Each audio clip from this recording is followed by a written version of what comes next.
learning Quran together.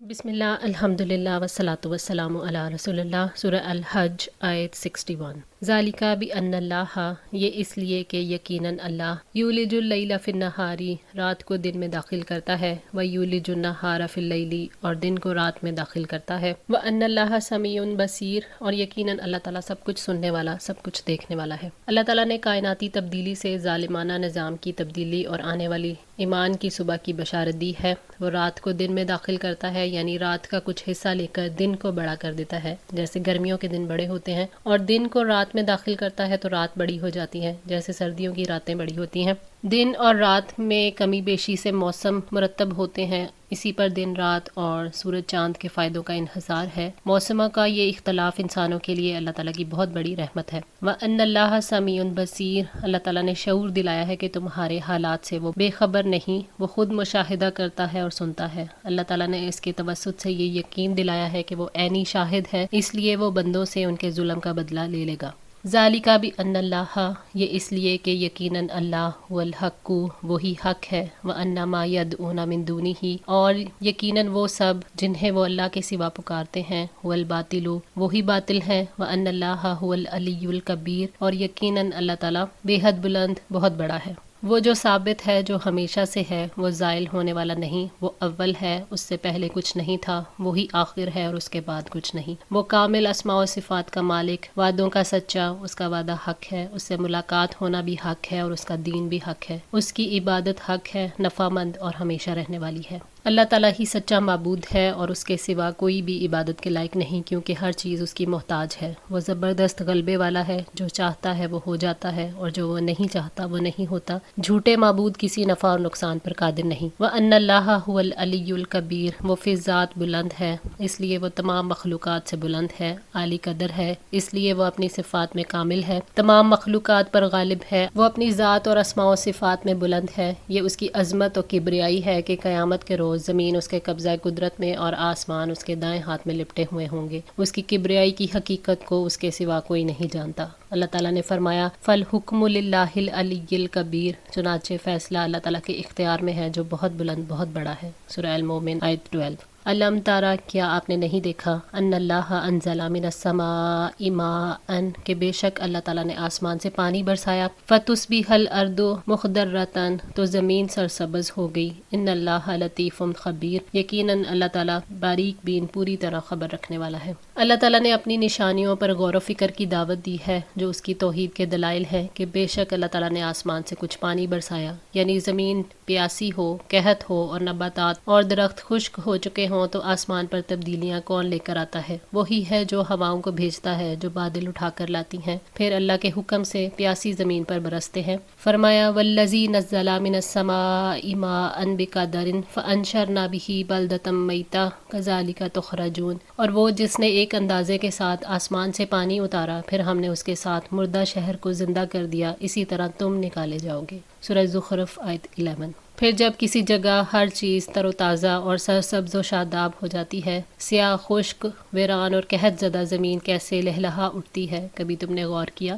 ان اللہ لطیف خبیر، اللطیف سے مراد وہ ہستی ہے جو تمام اشیاء کے باطن اور ان کے تمام بھیدوں کو خوب جانتی ہے، جو اپنے بندوں کو اندیکھے راستوں سے بھلائی عطا کرتی ہے اور ان سے برائی کو دور کرتی ہے، اور خبیر سے مراد ہے کہ وہ بندوں کی ضروریات سے خبردار ہے، اپنی کامل خبر کی بنیاد پر بندوں کے معاملات کی تدبیر اور ان کی اصلاح کرتا ہے۔ لہو ما فی السماوات و ما فی الارض، اور اسی کا ہے جو کچھ آسمانوں میں ہے اور جو کچھ زمین میں ہے، وان اللہ لہو الغنی الحمید، اور یقیناً اللہ تعالیٰ بڑا بے پرواہ تمام تعریفوں والا ہے۔ زمین و آسمان میں جو کچھ ہے اللہ تعالیٰ کی تخلیق ہے، ان پر اسی کی ملکیت اور اسی کا تصرف ہے، اس کے سوا کوئی ایسا نہیں جس کے پاس کوئی اختیار ہو۔ اللہ تعالیٰ غنی ہے، وہ اپنی ذات میں محمود ہے، وہ اپنے اسماء میں محمود ہے کیونکہ اس کے تمام نام اچھے ہیں، وہ اپنی صفات میں محمود ہے کیونکہ اس کی تمام صفات کمال ہیں، وہ اپنے افعال میں محمود ہے کیونکہ اس کے تمام افعال عدل و احسان اور رحمت پر مبنی ہے۔ وہ ہستی کے بندے اس کی حمد و ثنا بیان کرنے سے قاصر ہیں، بلکہ وہ ویسے ہی ہے جیسے اس نے خود اپنی حمد و ثنا بیان کی ہے، وہ اس حمد و ثنا سے بلند و بالا تر ہے جو بندے بیان کرتے ہیں۔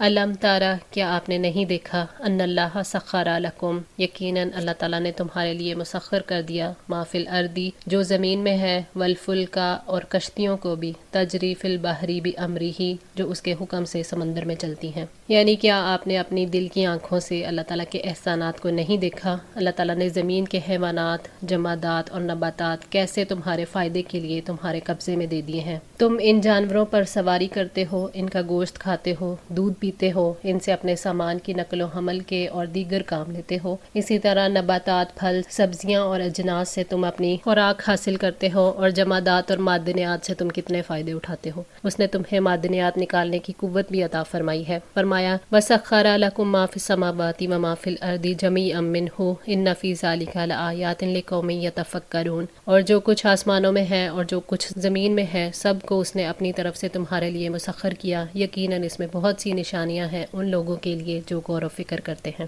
سورہ الجاثیہ 13. یہ اللہ تعالیٰ کا احسان ہے کہ اس نے تمہارے لیے کشتیوں کو مسخر کر دیا. وہ جہاز اور کشتیاں سمندر میں اللہ تعالیٰ کے حکم سے چلتی ہیں اور پہاڑوں جیسی موجوں کو چیرتی پھاڑتی تمہارے سامان تجارت کو ایک ملک سے دوسرے ملک پہنچاتی رہتی ہیں. وَيُمْسِكُ السَّمَاءَ اور وہ آسمان کو تھامے ہوئے ہے أَن تَقَعَ عَلَى الْأَرْضِ کہ زمین پر نہ گر پڑے إِلَّا بِإِذْنِهِ مگر اس کے حکم سے. إِنَّ اللَّهَ بِالنَّاسِ لَرَءُوفٌ رَحِيمٌ بلا شبہ اللہ تعالیٰ لوگوں پر یقیناً بڑی شفقت کرنے والا، نہایت رحم والا ہے. اللہ تعالیٰ کا حکم ہے کہ آسمان زمین پر نہیں گرتا. اگر اس کی رحمت نہ ہوتی تو آسمان زمین پر گر جاتا اور زمین اور اس میں موجود ہر چیز کو ہلاک کر دیتا. جب قیامت آئے گی تو یہ قوانین معطل ہو جائیں گے، آسمان گرے گا اور یہ نظام درم بھرم ہو جائے گا. ان اللہ بالناس لرؤوف رحیم بے شک اللہ تعالیٰ لوگوں پر بڑی شفقت کرنے والا، نہایت رحم والا ہے. یقیناً وہ لوگوں پر خود ان کی ذات سے بھی بڑھ کر، ان کے والدین سے بڑھ کر شفیق اور مہربان ہے. اللہ تعالیٰ ان کے لیے بھلائی چاہتا ہے اور وہ اپنے لیے برائی چاہتے ہیں. اسی لیے فرمایا وَيَسْتَعْجِلُونَكَ بِالسَّيِّئَةِ قَبْلَ الْحَسَنَاتِ وَقَدْ خَلَتْ مِنْ قَبْلِهِمُ الْمَثُلَاتُ وَإِنَّ رَبَّكَ لَذُو مَغْفِرَةٍ لِلنَّاسِ عَلَى ظُلْمِهِمْ وَإِنَّ رَبَّكَ لَشَدِيدُ الْعِقَابِ. اور وہ بھلائی سے پہلے برائی کو جلدی مانگتے ہیں، حالانکہ ان سے پہلے بے شک بہت سی عبرتناک سزائیں گزر چکیں، اور یقیناً آپ کا رب لوگوں کے لیے ان کے ظلم کے باوجود بڑی بخشش والا ہے، اور یقیناً آپ کا رب بلا شبہ بہت سخت سزا والا بھی ہے. سورہ الرعد آیت 6. ہر چیز جو اس جہان میں ہے اللہ تعالیٰ کی رحمت کی وجہ سے اپنا وجود رکھتی ہے. اللہ تعالیٰ نے زمین اور آسمان کی چیزوں کو انسان کے فائدے کے لیے بنا دیا ہے. یہ اس کی شفقت اور اس کی رحمت کا ثبوت ہے. وَهُوَ الَّذِي أَحْيَاكُمْ اور وہی ہے جس نے تمہیں زندہ کیا. ثُمَّ يُمِيتُكُمْ پھر وہی تمہیں موت دے گا. ثُمَّ يُحْيِيكُمْ پھر وہی تمہیں زندہ کرے گا. إِنَّ الْإِنسَانَ لَكَفُورٌ یقیناً انسان بلا شبہ بڑا ہی ناشکرا ہے. اللہ تعالیٰ کی ذات کا بہت بڑا انعام ہے ہماری زندگی. ہمارا نام و نشان بھی نہیں تھا. وہ اللہ ہی ہے جس نے ہمیں زندگی عطا کی، پھر وہی موت دے گا، پھر موت کے بعد دوبارہ زندگی عطا کرے گا اور نیکیوں کی جزا اور برائی کا بدلہ دے گا. فرمایا کیف تکفرون باللہ وکنتم امواتا فاحیاکم ثم یمیتکم ثم یحییکم ثم الیہ ترجعون. اور تم کیسے اللہ تعالیٰ کے ساتھ کفر کرتے ہو حالانکہ تم بے جان تھے تو اس نے تمہیں زندگی عطا کی، پھر وہ تمہیں موت دے گا، پھر تمہیں زندہ کرے گا، پھر اسی کی طرف تم لوٹائے جاؤ گے. سورہ البقرہ 28. ان الانسان لکفور انسان جو ہے وہ بڑا ناشکرا ہے. مصیبتوں کے بعد جب نعمت ملتی ہے تو وہ بھول جاتا ہے کہ مجھے میرے رب نے مصیبت سے نکالا. اللہ تعالیٰ کے احسان کی قدر نہیں کرتا، اپنے رب کی قدرت کا انکار کرتا ہے، اللہ کے حق ہونے کو نہیں پہچانتا، اللہ کے احسانات کو اپنے اوپر محسوس نہیں کرتا اور نہ ہی اللہ کی بڑائی کو تسلیم کرتا ہے. لِكُلِّ أُمَّةٍ ہر امت کے لیے جعلنا منسکن ہم نے عبادت کا ایک طریقہ مقرر کیا. ہم ناکسوہ وہ چلنے والے ہیں اس پر. فلا ينازعنک فی الامر سو وہ آپ سے اس معاملے میں ہرگز جھگڑا نہ کریں. وادعوا الی ربک اور آپ اپنے رب کی طرف دعوت دیں. انک لعلی ھدی مستقیم یقیناً آپ سیدھے راستے پر ہیں. منسک سے مراد وہ مقام ہے جس پر انسان کو کثرت سے آنے جانے کی عادت ہو، چاہے بھلائی کے لیے آئے یا برائی کے لیے. اسی وجہ سے حج کے احکام کو مناسک کہا جاتا ہے کیونکہ لوگ وہاں بار بار جاتے ہیں اور جا کر ٹھہرتے ہیں. مطلب یہ کہ اللہ تعالیٰ نے حسب ضرورت اور اپنی مصلحت سے پچھلی قوموں کو، پچھلے انبیاء کے ذریعے عبادات کے مختلف طریقے بیان کر کے ان پر عمل کرنے کا حکم دیا تھا۔ اب ان سب کو حسب مصلحت منسوخ کر کے ایک ہی طریقہ عبادت بیان کیا جا رہا ہے، لہٰذا ہر ایک کو آپ کی پیروی کے بغیر کوئی چارہ نہیں۔ اللہ تعالیٰ نے فرمایا سورہ المائدہ 48 میں، اور ہم نے آپ کی طرف یہ کتاب حق کے ساتھ نازل کی ہے جو تصدیق کرنے والی ہے اس کے لیے جو کتاب میں سے ان سے پہلے ہے اور ان پر نگہبان ہے، چنانچہ آپ ان کے درمیان اس کے مطابق فیصلہ کریں جو اللہ تعالیٰ نے نازل کیا ہے، اور جو حق آپ کے پاس آیا ہے اسے چھوڑ کر ان کی خواہشات کا پیچھا نہ کریں۔ تم میں سے ہر ایک کے لیے ہم نے ایک راستہ اور ایک طریقہ مقرر کر دیا ہے، اور اگر اللہ تعالیٰ چاہتا تو ضرور تمہیں ایک ہی امت بنا دیتا، لیکن وہ چاہتا ہے کہ اس میں تمہاری آزمائش کرے جو اس نے تمہیں عطا کیا ہے، چنانچہ تم بھلائیوں میں سبقت لے جاؤ۔ تم سب کو اللہ کی طرف پلٹ کر جانا ہے، پھر وہ تمہیں اس چیز کے متعلق بتائے گا جس میں تم اختلاف کیا کرتے تھے۔ فلا ینازعنک فی الامر، اب یہ ان پڑھ لوگ جو شرک میں اور جہالت میں ہیں آپ صلی اللہ علیہ وسلم سے جھگڑا نہ کریں، آپ پر لائی ہوئی کتاب اور شریعت پر اعتراض نہ کریں، جیسے مشرکین مکہ اپنے قیاس کی بنا پر جھگڑا کرتے تھے کہ جسے تم قتل کرتے ہو اسے تو کھا لیتے ہو اور جسے اللہ مار دیتا ہے اسے نہیں کھاتے، اور یہ کہ تجارت بھی تو سود کی طرح ہے۔ تو آپ سے فرمایا گیا کہ آپ ان اعتراضات کا جواب نہ دیں اور نہ ہی دل میلا کریں، وہ اللہ تعالیٰ کی مشیت سے آپ کے ساتھ جھگڑا کر رہے ہیں۔